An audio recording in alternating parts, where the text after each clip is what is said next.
আমাদের কাছে মানুষ জিজ্ঞেস করে ফ্যামিলি কার্ড আমরা কবে পাবো, কিন্তু মানুষ কিন্তু আমাদের কাছে জিজ্ঞেস করে না বেহেশতের টিকিট কবে পাবো।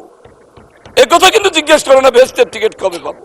বিরোধী দলের এক সংসদ সদস্য তিনি, আমরা যখন ফ্যামিলি কার্ডের কথা বলি উনি হাত উঁচা করে বলে আমি পাই নাই, আমি পাই নাই, আমি পাই নাই।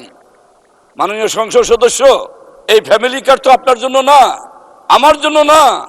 এটা যারা পাওয়ার কথা তারা সময় মতো পাবে, কিন্তু আমাদের কাছে মানুষ জিজ্ঞেস করে ফ্যামিলি কার্ড আমরা কবে পাবো, কিন্তু মানুষ কিন্তু আমাদের কাছে জিজ্ঞেস করে না বেহেশতের টিকিট কবে পাবো।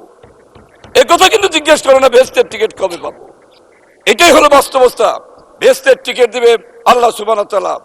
তার কাছ থেকে বেহেশতের টিকিট নেওয়ার জন্য আমাদের কর্ম দিয়ে সাধনা করে আমরা বেহেশতে যাব কি যাব না সেটা আল্লাহ নির্ধারণ করবে। তবে রাজনীতিতে আমরা এবার নতুন যে মেরুকরণ দেখেছি, এই মেরুকরণ থেকে আমাদের বের হওয়া উচিত। স্বচ্ছ রাজনীতি থাকা উচিত, ভিতর বাহির দুই রকম থাকা উচিত নয়।